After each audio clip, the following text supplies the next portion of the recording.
설마 뭐 그런 가격으로 출시하진 않을 것 같고요. 근데 모르죠. 진짜 몰라요. 그렇게 출시할 수도 있어요. 차량 가격 자체를 보조금까지 생각해서 출시하니까 그러면 진짜 7천만 원대에 나올 수도 있고. 만약에 진짜 7주 후반으로 나온다 그러면 진짜 의도적인 거죠. 지켜봅시다 이거.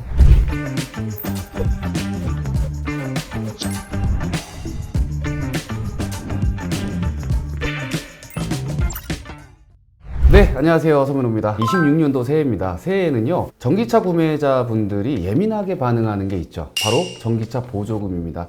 보통 이제 전기차 보조금에 대한 정책은요, 1월 중순에 오픈되기 마련입니다. 근데 올해는 좀 특이한 것 같아요. 1월 1일날 딱 정확하게 정책이 공개가 되었습니다. 그래서 전기차 보조금에 대한 이슈에 대해서 여러분들한테 자세하게 알려드릴 거고요. 전기차 구매를 희망하시는 분들은요, 이 영상을 끝까지 보시면요, 도움이 많이 되실 거라고 생각이 듭니다. 1월 1일에 환경부에서 2026년 전기차 보조금 정책을 공개하였는데요. 현재 전기차 시장은요, 상당히 중요한 타이밍입니다. 올해 12월에 어떤 현상이 일어났죠? 아직 시기상조다라는 이야기가 있던 전기차가 보조금이 없어서 판매를 못할 정도로 상당한 큰 인기를 끌었습니다. 진짜 보조금이 없으면 판매량이 확 떨어지고요. 보조금이 딱 살아나면요, 판매량이 진짜 신기하게도 확 올라갑니다. 뭐 당연한 거겠지만 굉장히 예민한 반응을 한다라고 보여지기도 하죠. 현재 전기차 보급대수 추이를 살펴보게 되면요, 2016년 연간 신차 중에 전기차 비중이 0.3%였던 것에 비해서 2025년 한 9년 뒤를 보게 되면요, 전기차 비중이 13.6%로 22만 대를 달성했습니다. 매년 판매량은 뭐 신기록을 달성하고 있죠. 25년도에 이제 전기차 중에서 가장 많이 팔린 전기차 탑5를 한번 알아보도록 하죠.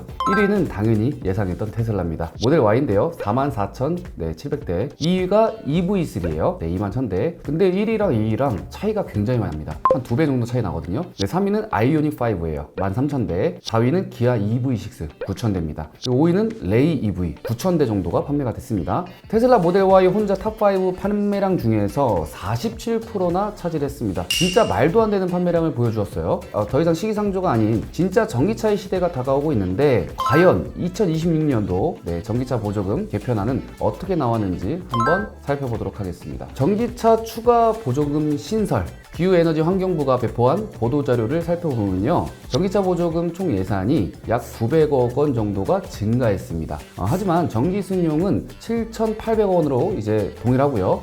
전기 승합과 화물 쪽 예산에만 좀 변화가 있는데요. 전기 승합은 2,795억 원으로 작년 대비 1,264억 원이나 늘어났습니다. 전기 화물은요, 3,583억 원으로 작년 대비했을 때 2,143억 원이 줄어들었습니다. 위처럼 예산 범위 내에서 지원금을 조율하고요, 총 예산 900억 원을 추가해서 전환 지원 보조금 약 1,775억 원을 지원하는 신규 보조금 정책이 생겨난 거죠. 승용은 똑같고 승합을 늘리고 화물을 줄였네요. 그 줄인 돈으로 신설 보조금 정책을 또 만들어낸 거죠. 이는 3년 이상 내연기관 차량을 타다가 전기차로 바꾸게 되면요, 약 100만 원을 추가로 지원받게 되는 보조금입니다. 아쉽게도 하이브리드 차량은 해당되지 않고요. 대신 가족 간 증여 및 판매 시에는 적용이 불가능하다고 합니다. 또한 여기에 숨겨진 조건이 하나가 있습니다. 전기차 보조금 500만 원 이상을 받는 차량에만 100만 원 지원이 되고요. 250만 원인 경우 전환 지원금은 50만 원으로 줄어들게 됩니다. 이렇게 되면 결국 또 현대기아 차량들만 100만 원 혜택을 받고, 나머지 수입 브랜드와 이제 르노,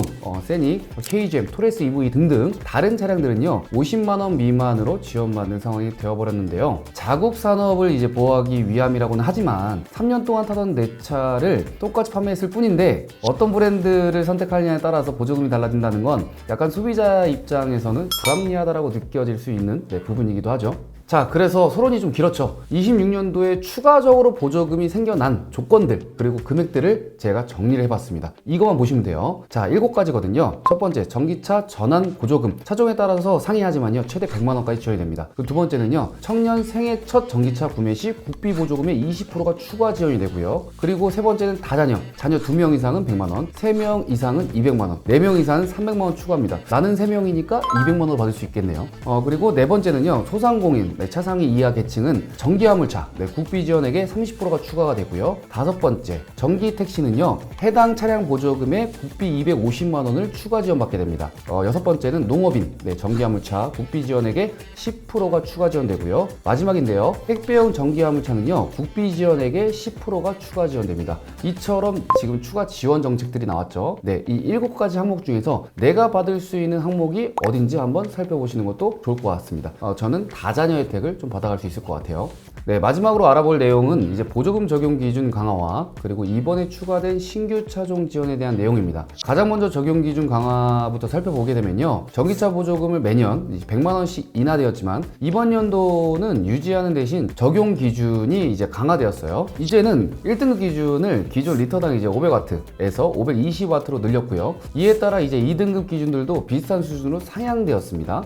에너지 밀도가 높은 이제 NCM 배터리들은 크게 타격이 없는 내용이지만 에너지 밀도가 낮은 LFP 배터리들은요, 차등 지급하겠다라는 느낌이 좀 강하게 들죠. 위 기준으로 인해 이제 테슬라 모델 Y, 그리고 세닉, 이테크, 시라이언 7 등등 인기가 높은 LFP 배터리를 장착한 차량들은요, 보조금을 한 단계 낮춰서 받게 되겠네요. 이건 조금 아쉽죠.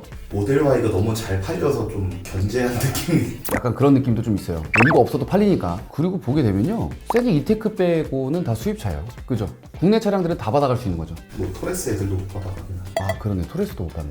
근데 현대기아는 빠지진 않네요. 현대기아의 힘은 강합니다, 여러분. 다음은 신규 차종 지원 개시 내용을 살펴보도록 할게요. 2026년부터 이제 그간 국내 출시된 전기차 모델에 없었던 소형급 전기, 승합차, 중대형급 전기, 화물차에 대해서도 이제 보조금을 지원합니다. 추가 지원을 하는 거죠. 소형급 전기차, 승합차의 경우에는요, 최대 1,500만 원입니다. 그리고 중형급 전기차 화물차에는 최대 4천만 원, 대형급 전기차 화물차에는요, 최대 6천만 원을 지원을 하고요. 어린이 통학용 이제 전기 승합차에 대해서는요, 소형급은 최대 3천만 원을 지급하고요. 네, 중형급은 최대 1억 원이었거든요. 1억 원에서 1,500만 원이 하향 조정돼서 8,500만 원이에요. 이로 인해 하나 집중되고 있는 차량들이 좀 있죠. 이번 연도에 출시를 앞두고 있는 스타리아 EV입니다. 딱 보조금을 받을 수 있네요. 받을 수 있죠. 추가로 받을 수 있게 됩니다. 가뜩이나 이제 스타리아가 인기 차종이잖아요. 근데 EV가 나오면서 이제 보조금을 받다 보니까 굉장히 판매량이 좀 좋을 것 같아요. 아까 우리가 처음에 얘기했잖아요. 승합은 올리고 그리고 승용은 유지가 되고 화물을 낮췄습니다. 근데 스타리아 EV 승합이잖아요. 그러니까 스타리아 EV를 많이 팔 수 있게 도와준다. 이런 느낌도 좀 받을 수 있게 되죠. 제 개인적인 추측이에요. 대형급 전기 화물차는 뭐길래 6천만 원이나 지원을 받아요? 그런 거 있잖아요, 민준. 엄청 큰 대형 트럭들, 버스들, 이런 큰 차들은 지원금이 없었잖아요. 근데 지원금을 받게 되는 거죠. 근데 그거는 국내 시장이 워낙 차량 금액이 비쌉니다. 2억, 3억 이렇게 가거든요. 그러니까 보조금을 지원받아서 접근성을 열어준 게 아닌가라는 생각이 좀 들어요. 전기 승합차 같은 경우 기준이 승차 정원 11명에서 15명이 탈 수 있는 7m 미만 차량 대상으로 보조금 지급하기 때문에 PV5나 다른 승합 차량들은 기준에 미치지 못하고요. 딱 스타리아에만 적합한 지원이라고 볼 수가 있습니다. 아까 그 부분이죠. 최대 보조금이 1,500만 원이기 때문에 3,617만 원부터 이제 5,021만 원의 금액대를 형성하고 있는 스타리아 하이브리드보다 약 500만 원에서 600만 원 비싸게 출시를 하더라도 2,000만 원대에 구매할 수 있는 가능성까지도 열리게 되는 거죠. 그러니까 스타리아 EV가 너무 저렴해 보이는 거죠. 가성비 최고일 것 같아요. 가끔 이제 여론에서 스타리아 EV 7,990만 원 출시하겠네 라는 이야기가 있던데 설마 그런 가격으로 출시하진 않을 것 같고요. 근데 모르죠. 진짜 몰라요. 그렇게 출시할 수도 있어요. 차량 가격 자체를 보조금까지 생각해서 출시하니까 그러면 진짜 7천만 원대에 나올 수도 있고. 만약에 진짜 7초 후반으로 나온다 그러면 진짜 의도적인 거죠. 지켜봅시다, 이거. 또한 앞으로 출시가 예정되어 있는 PV7 그리고 PV9에도 적용될 가능성이 높아서 이제 앞으로의 기대치가 높아지고 있습니다. 자, 앞으로 이제 전기차 시장은 이렇게 변할 것 같습니다. 현재 보조금 내용뿐만 아니라 적용 기준을 2027년도부터 이제 5,300만 원에서 5천만 원으로 변경이 되기 때문에 미리 이제 정책을 알려줬잖아요. 그러니까 브랜드들이 대응할 수 있는 시장이라고 보여지고요. 전체적인 이제 전기 차량에 대한 가격 조정도 이루어져야 되고 앞으로 출시를 앞두고 있는 중국 전기차들을 포함해서 때문에요. 전기차 시장은 많은 가격 경쟁이 이루어질 것으로 예상이 됩니다. 현재 미리 가격 인하를 진행해둔 테슬라 덕분에 현기차 재고에 대한 이제 할인들이 더 폭발적으로 일어나지 않을까라는 기대감도 있습니다. 그래서 저도 영업부서에서 하고 있는 게 전기차 중에서 할인이 많이 되는 차량들이 어디서 올라오는지 예의주시하고 있습니다. 할인이 많으면 저희가 바로 여러분들한테 또 정보를 드려야 되니까요. 그렇기 때문에 2026년도에도 이제 바뀐 전기차 정책으로 인해서 특가 상품, 그리고 할인이 많이 들어간 차량들을 저희가 잘 구성해서 여러분들한테 경쟁력 있는 상품들을 많이 소개시켜 드릴 수 있도록 준비하겠습니다. 자, 오늘 영상 여기서 마치고요. 다음에도 더 좋은 자동차 컨텐츠로 찾아뵙겠습니다. 감사합니다.